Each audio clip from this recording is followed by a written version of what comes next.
Outside of Blackfoot, Idaho, there's a cowboy that does a little more than put his boots in the stirrups. This is the stirrup shop. That's where all the magic happens. Meet Chet Nicholas, who 16 years ago had an experience that now leads him into this converted two-car garage to produce custom-covered stainless steel stirrups for a growing clientele around the country and the world. My dad and I wanted a set of stirrups, and we didn't really like the price tag that come with them, so we thought we were crafty enough to try and make our own. So we ripped an old pair apart, found some stainless from a neighbor, and slapped it back together, and took the tin snips to it, and it looked pretty rough. We did it a couple of more times, and we kind of had it figured out. And then pretty soon the neighbors wanted some, and then another neighbor wanted some, and so we just started building them for people. And it's been like 16 years, and still after it.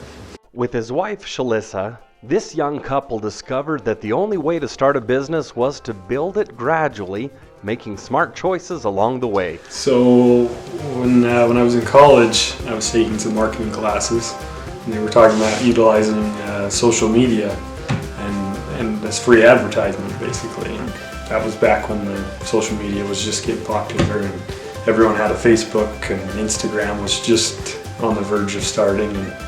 And so we decided, well, let's see if that can work for us. And there was a point in time in our lives where we kind of thought, well, maybe we'll see if we can turn this from just building a few into building a few more. The Nicholases said it is also about being part of cowboy culture.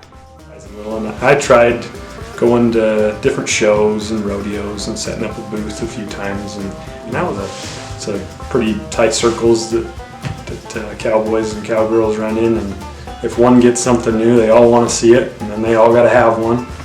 And so we just kind of played on that and used it, and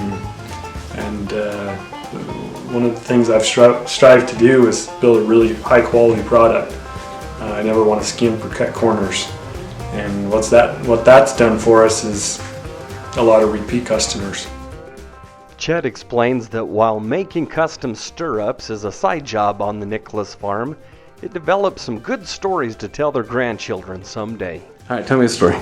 So I was in Oregon working on a ranch for a summer doing an internship, and this guy came over from Switzerland and said he wanted to be a cowboy for a little while. And he was actually on the Olympic ski team in Switzerland. And so he was a skier, and then he was a cowboy. And I think in Switzerland you can't rope a cow. It's illegal to actually rope a cow.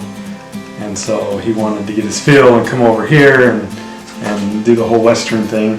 And so I got to know him, and I traded him a pair of stirrups. I had just gotten engaged when I was out there. I traded him a pair of stirrups for a box of the finest Swiss chocolate he could find. And so he went back and sent it to me, and I gave it to my wife as a wedding present.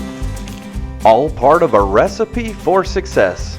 Reporting for the Idaho Farm Bureau, this is Joel Benson.